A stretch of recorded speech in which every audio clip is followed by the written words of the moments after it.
Assalamualaikum warahmatullahi wabarakatuh.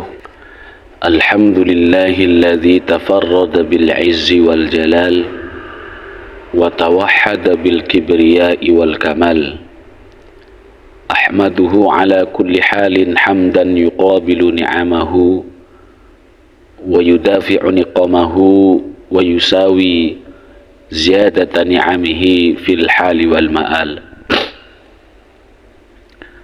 Asyhadu an la ilaha illallah wahdahu la syarika lah dzul manni wal ifdal wa asyhadu anna sayyidana Muhammadan abduhu wa rasuluh al-munqidhu minadh dhalali wad da'i ila asyrafil khisal wa mubayyinul harami minal halal sallallahu alaihi wasallam wa ala ashabihi wa alihi khairi alin. Amma ba'du, kita akan lanjut ngaji kitab Mirqatu Su'udit Tasdiq karya Syekh Muhammad Nawawi bin Umar Al-Bantani, di mana kitab ini menjelaskan atau mensyarahi atau mengomentari kitab Sulamut Taufiq karya Habib Abdullah bin Husain bin Tahir bin Muhammad bin Hashim Ba'alawi. Kita sampai pada kalimat wa asyhadu ay ukirru wa usaddiqu. Bismillahirrahmanirrahim. Wa qala al-musannif rahimahullahu ta'ala wa nafa'ana bihi wa bi'ulumihi fid dharain amin. Wa asyhadu ay ukirru wa usaddiqu an ay annahu ayil hala wa sya'nah. Wa asyhadu, dan aku bersaksi, ay artinya ukirruh, berikrar siapa saya, wa usaddiqu, dan membenarkan siapa saya. An, bahwasannya, ay yakni maksudnya annahu, sesungguhnya keadaan, ayil halah yakni keadaan, wasya'nah, dan suatu hal yang penting. La ilaha ay la ma'buda bihaqqin mumkinun. La ilaha, tidak ada Tuhan, ay artinya la ma'buda, tidak ada Tuhan yang patut disembah itu maujud bihaqqin, dengan sebenarnya, mumkinun, yang mungkin. Ini makna asli daripada la ilaha illallah. Maksud tujuan dari kalimat la ilaha, illallahu wahdahu ay munfaridan fi dzatihi wa sifatihi wa af'alihi. Illallahu, kecuali Allah, wahdahu, yang maha esa, ay munfaridan yakni sang maha esa, fi dzatihi, pada zatnya, wa sifatihi, dan sifat-sifatnya, wa af'alihi, dan perbuatan-perbuatannya. La syarika ay la musyarika lahu fi dzalika. La syarika, tidak ada sekutu itu maujud, ai artinya la musyarikah, tidak ada sesuatu yang menyekutui, lahu, bagi Allah, fi dzalika, pada hal itu. Apa itu? Dalam zat, sifat, dan segala perbuatan Allah subhanahu wa ta'ala. Wa asyhadu anna sayyidana Muhammadan sallallahu alaihi wasallam abduhu ta'ala. Wa asyhadu, dan aku bersaksi, anna sayyidana, sesungguhnya baginda kita Muhammad, dan nyatanya Nabi Muhammad sallallahu alaihi wasallam, abduhu, itu hambanya Allah ta'ala. Wa fil wasfi bil ubudiyyati isyaratun ilal khudu'i wat tawaddu'i wat ta'abbudil munasibi li maqamihi sallallahu alaihi wasallam. Wa fil wasfi, dan di dalam pensifatan atau sifat, ya, bil ubudiyati, dengan hamba Allah pada Nabi, artinya kalimat di atas itu kan abduhu ta'ala, Nabi Muhammad itu hambanya Allah subhanahu wa ta'ala. Isyaratun, ialah terdapat penyisyaratan ilal khudu'ih, pada sifat yang rendah, khudu' wa tawadhu', kemudian rendah hati, wa ta'abudi, dan pengabdian, al-munasibi, yang sesuai lima qaumihi sallallahu alaihi wasallam, bagi kedudukan beliau sallallahu alaihi wasallam. Di kalimat abdun itu adalah bentuk informasi kepada kita, isyarat kepada kita ilal khudu', terhadap rendah hatinya Rasulullah sallallahu alaihi wasallam, dan juga sebagai pengabdian yang memang sesuai dengan kedudukan Rasulullah sallallahu alaihi wasallam.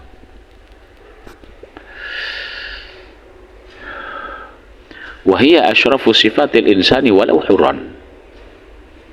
Wahia, dan adapun sifat tersebut sebagai hamba Allah itu disebut dengan sebagai hamba Allah, Nabi Muhammad itu asyrafu sifatil insani, adalah sifat manusia yang paling mulia, walau hurran, walaupun ia seorang yang merdeka, ya, artinya bukan budak. Walidzalika wusifa sallallahu alaihi wasallam biha fi asyrafil maqamat. Walidzalika, karena itu, wusifa sallallahu alaihi wasallam, disifati siapa Nabi Muhammad sallallahu alaihi wasallam, biha, dengan ubudiyah, ya, fi asyrafil maqamat, ya, dengan diberikan sifat tersebut maksudnya, ya, fi asyrafil maqamati, terdapat dalam paling mulianya atau paling tingginya derajat. Kama fi qaulihi ta'ala, sebagaimana penjelasan di dalam firman Allah subhanahu wa ta'ala pada Quran surah Al-Isra ayat 1, surat ke-17. A'udzubillahi minasyaitonirrajim. Bismillahirrahmanirrahim. Subhanalladzi asra bi'abdihi. Ya. Maha suci Allah. Alladzi itu zat, ya, Allah maksudnya, asra, yang telah memperjalankan, bi'abdihi, kepada hambanya, yaitu adalah Nabi Muhammad sallallahu alaihi wasallam. Jadi Nabi Muhammad itu diperjalankan. Maka ketika sudah diperjalankan, sesuatu hal yang mustahil bagi akal pikiran kita itu akan terjadi sesuai kemampuan, dan memang zatnya Allah, haknya Allah subhanahu wa ta'ala, mampu dalam segala hal. Apa yang terjadi yang di luar nalar kita, Nabi Muhammad Isra dan Mi'raj, terjadi tidak perlu waktu yang begitu lama, dan itu sampai menembus pada Sidratil Muntaha. Sama dengan halnya semut, ya, semut umpama dari kota Denpasar sampai pada Bedugul, kalau secara akal semut itu umpama jalan tanpa ada perantara, diperjalankan dari Denpasar ke Bedugul, itu tentunya perlu berhari-hari, bahkan berminggu-minggu atau berbulan-bulan. Akan tetapi ketika posisi semut itu diperjalankan, ikut bis umpama, ikut motor, maka jangka waktu yang harus ditempuh dengan jarak-jarak yang disebutkan tadi itu tidak berlaku lagi, justru akan menyesuaikan dengan kemampuan daripada yang memperjalankan. Begitupun juga Nabi Muhammad sallallahu alaihi wasallam pada ayat subhanalladzi asra bi'abdihi. Nah, ini ilustrasi saja. Kemudian wa qaulihi sallallahu alaihi wasallam, dan firman-Nya Allah subhanahu wa ta'ala. Apa itu? Tabarakalladzi nazzala al-furqana ala 'abdihi. 'Abdihi disebut di sini lagi. Di sini bi 'abdihi disebut. Maha suci Allah, alladzi itu adalah Allah, ya, zat, nazzala, yang telah menurunkan, siapa alladzi, zat Allah, al-furqana, pada al-furqan, yaitu adalah Al-Qur'an, ala 'abdihi, kepada hambanya, yaitu adalah Nabi Muhammad sallallahu alaihi wasallam. Wa qaulihi, Dan firman-Nya Allah Subhanahu wa taala, "Fauha ila 'abdihi ma auha." Kalimat abdihi disebut lagi di dalam Al-Quran, bukan menyebut nama Rasulullah, tapi abdun, lebih kepada bukan jati dirinya, akan tetapi bagaimana sifat penghambaan Rasulullah sallallahu alaihi wasallam. Fauha, lalu menyampaikan wahyu siapa Allah Subhanahu wa taala ila abdihi, kepada hambanya, yaitu adalah Nabi Muhammad, ma, terhadap sesuatu, auha, yang telah Allah wahyukan. Dalam Quran surah An-Najm ayat 10. Wa fi idafatil abdi ila dhamiri aqwa syarafin wa ablaghuhu. Wa fi idafatil abdi, pada idafah lafaz abdun ilal dhamiri, pada dhamir, artinya terselip pengertian. Aqwa, ya, itu adalah lebih atau paling kuat, ya. Wa ablaghu, dan paling memuncak kemuliaannya pada Nabi Muhammad sallallahu alaihi wasallam. Jadi pada idhofah lafaz abdun, saling bersandarnya kalimat abduhu, abdun sama hu, ada dhamir di situ, ya. Ada terselip pengertian di situ, kemuliaan yang paling kuat dan paling memuncak kemuliaannya pada diri Nabi Muhammad sallallahu alaihi wasallam. Hu-nya itu dikembalikan kepada Allah Subhanahu wa taala. Abdunnya itu adalah sosok Nabi Muhammad sallallahu alaihi wasallam. Jadi tergantung pada makom atau pada tempat yang disandarkan, di mana disandarkan kalimat tersebut, sesuatu itu. Maka ketika disandarkan kepada yang mulia, akan jadi mulia juga, ya. Syaraful makan bi syarafil maqam, nah, gitu ya, ada istilah begitu. Mulianya suatu tempat itu tergantung kemuliaan orang yang menempati. Siapa yang bersandar di tempat yang ditempati itu hingga menjadi mulia. Seorang hamba ini jadi mulia, memang diri Nabi Muhammad itu sudah mulia, apalagi ditambah dengan penyandaran kalimatnya terhadap Allah Subhanahu wa taala, maka akan berlapis. Di sini asyrafu aqwa syarafin wa ablaghuhu, ya, paling kuatnya kemuliaan, wa ablaghuhu, dan puncaknya kemuliaan itu sendiri kepada Nabi Muhammad sallallahu alaihi wasallam. Qala ba'duhum, sebagian ulama ini berkata, wa inna makhtara subhanahu wa ta'ala dzalika li nabiyhi wa habibihi li alla tadilla ummatuhu sallallahu alaihi wasallam bi'tiqadihim fihi ma la yaliku. Jadi apa kata sebagian ulama itu? Wa innama, dan sesungguhnya, ikhtarah, telah memilihkan, kata abdun artinya kepada Nabi Muhammad, ya. Jadi Allah Subhanahu wa taala itu kok memilih lafaz abdun, ya. Subhanahu wa taala, siapa Allah Subhanahu wa taala, dzalika, terhadap nama itu abdun, li nabiyhi, kepada nabinya, wa habibihi, dan kekasihnya, li alla tadilla ummatuhu, agar supaya tidak tersesat ummatuhu, siapa umatnya Nabi Muhammad sallallahu alaihi wasallam, bi'tiqadihim, dengan keyakinan mereka, fihi, terhadap beliau. Itu. Jadi dari nama saja itu sudah menunjukkan suatu petunjuk bahwa Nabi Muhammad adalah seorang hamba, ya kan, yang akan membawa kebaikan, dan kebaikan itu tentunya dari Allah Subhanahu wa taala, ya. Kama waqa'a li qaumi Isa alaihi salam, sebagaimana yang telah terjadi terhadap kaumnya Nabi Isa alaihi salam. Afada dzalika al-Qalyubi. Nah, jadi apa namanya? Sebagaimana yang terjadi pada kaum Nabi Isa alaihissalam. Nabi Isa itu apa yang terjadi? Disembah, dituhankan, gitu. wa rasuluhu, dan utusan Allah Subhanahu wa taala, risalatan ammatan fi zamani wal makan li jami'il khalqi sallallahu alaihi wasallam. Utusannya Allah Subhanahu wa taala risalatan amatan, dengan perutusan yang menyeluruh, fi zamani, untuk segala zaman atau segala waktu, wal makani, dan ruang, li jami'il khalqi, bagi semua makhluk Allah Subhanahu wa taala.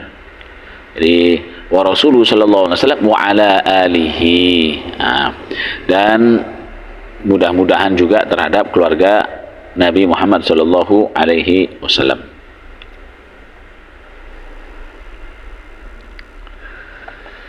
La'alla al-musannif arada bihim mutlaq al-aqaribi.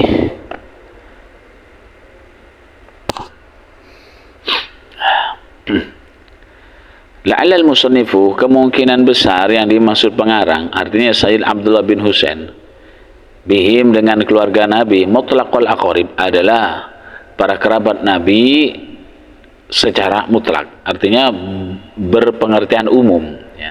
Alih itu berpengertian umum itu. Dalam kitab-kitab yang lain itu kan dirinci, Mas, ya. Au man tahrumu alaihi zakatu haitsu dzakara tabi'ina ba'da dzalika. Artinya, atau orang, artinya kerabat beliau yang haram, ya, tahrumu alaihi, atas kerabat beliau, atas keluarga, az-zakatu, apa zakat, haitsu dzakara tabi'in, lantaran pengarang menyebut apa? Menyebut at-tabi'in ba'da dzalika, setelah hal itu, setelah keluarga baru habis itu tabi'in. Ini berarti yang dekat dulu ini gitu. Siapa yang paling dekat itu berarti keluarga Nabi Muhammad sallallahu alaihi wasallam.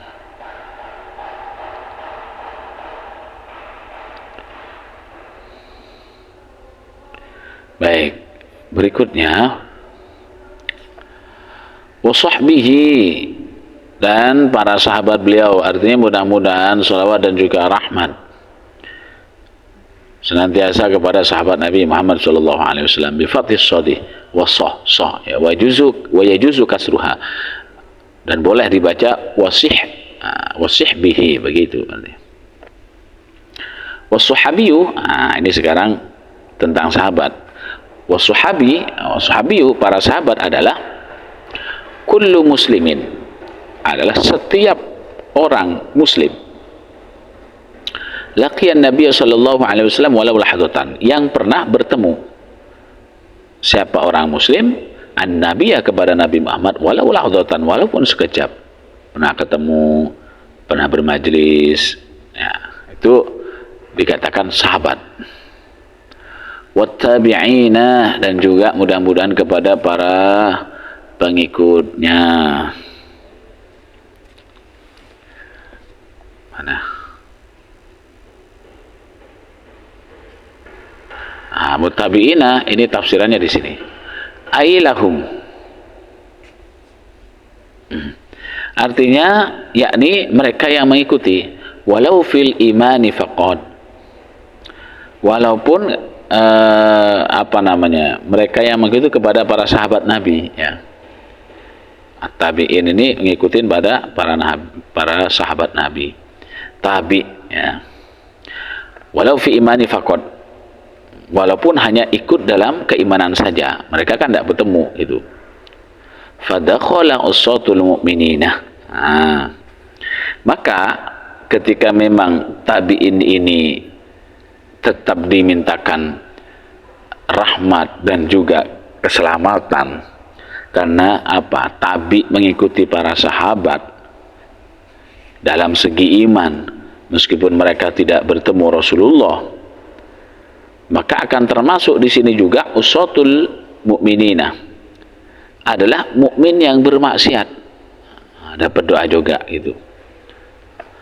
Wal qasdu bihadza ta'mim fi du'a li'annahu afdaluh. Wal qasdu, dan yang dimaksud dengan rangkaian sholawat ini, at-ta'mimu, adalah pemerataan fi du'ai, dalam doa. Li'annahu afdaluh, karena sungguhnya pemerataan, ya. Li'annahu, karena sungguhnya ta'mim, ya, dalam berdoa, afdalu, adalah paling utama.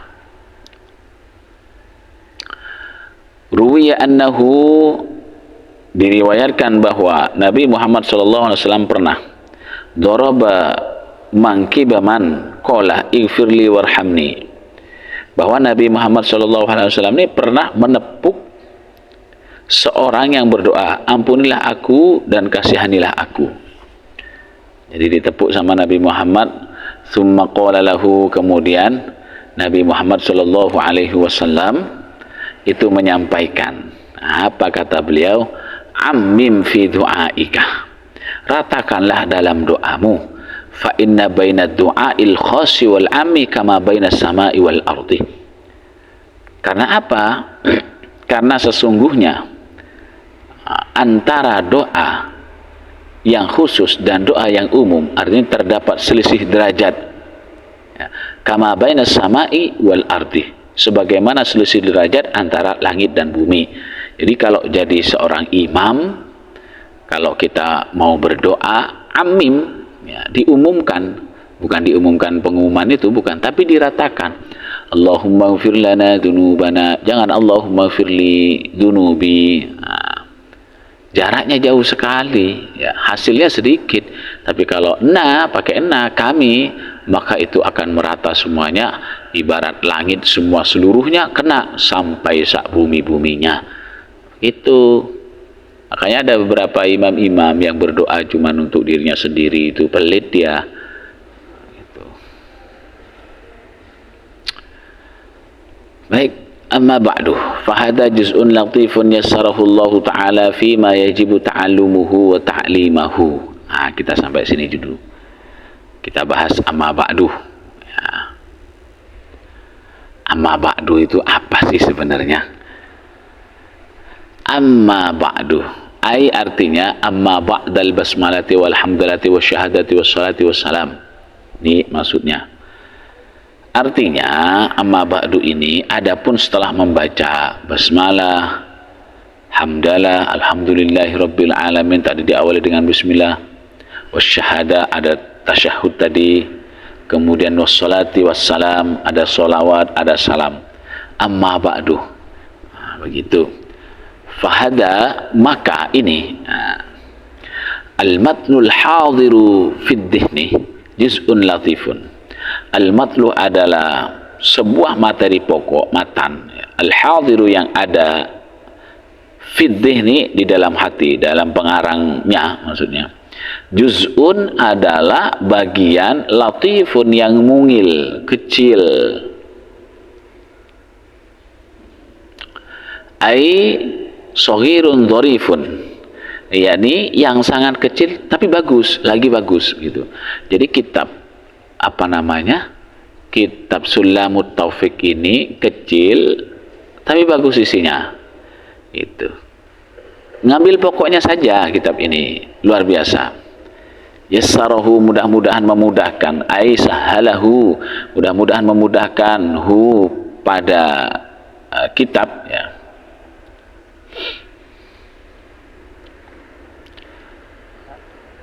Allah Ta'ala, siapa Allah Ta'ala? Lil mutawallina, lil mutanawilina, ya Allah, lil mutanawilina, bagi setiap orang yang ingin mendapatkan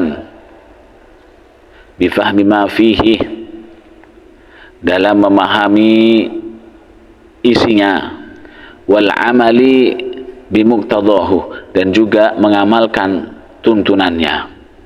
Doa beliau ini, jadi yang di dalam kurung ini matannya, artinya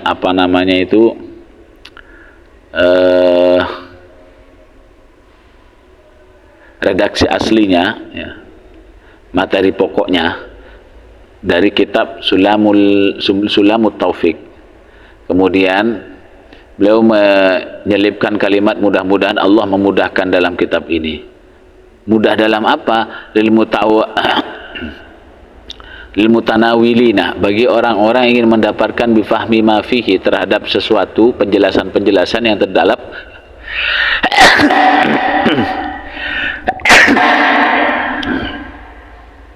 penjelasan-penjelasan yang terdapat di dalam kitab ini, wal amali bimuqtadahu, kemudian bisa mengamalkan tuntunan yang ada di dalam kitab tersebut. Fima, di dalam penjelasan atau di dalam perkara, ya, ai fi bayani amrin, artinya di dalam penjelasan perkara, yajibu ta'allumuhu, yang wajib ta'allumuhu apa,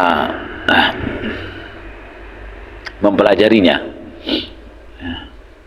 minal alim, dari orang yang sudah mengerti, wa ta'limuhu lil jahil, kemudian mengajarkannya, yang wajib juga mengajarkannya kepada orang yang belum mengerti, wal amalu bihi, dan beramal, artinya wajib beramal dengannya, min imtisali, apa amal itu, min imtisalil amri wajidna bin nahi, nyatanya dari melaksanakan perintah Allah Subhanahu wa taala, wajidna bin nahi, dan menjauhi yang dilarang, ya.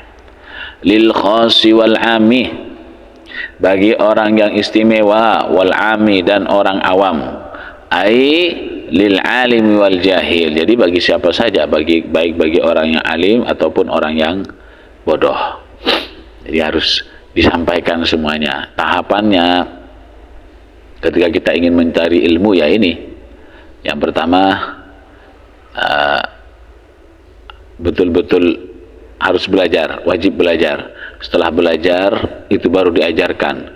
Setelah diajarkan sambil lalu juga mengamalkan, ya. Kepada siapa? Ya, kepada orang yang alim dan bahkan juga orang bodoh, ya, sekalipun. Makanya untuk bisa pada tahapan ini, awalul ilmi al-istima'.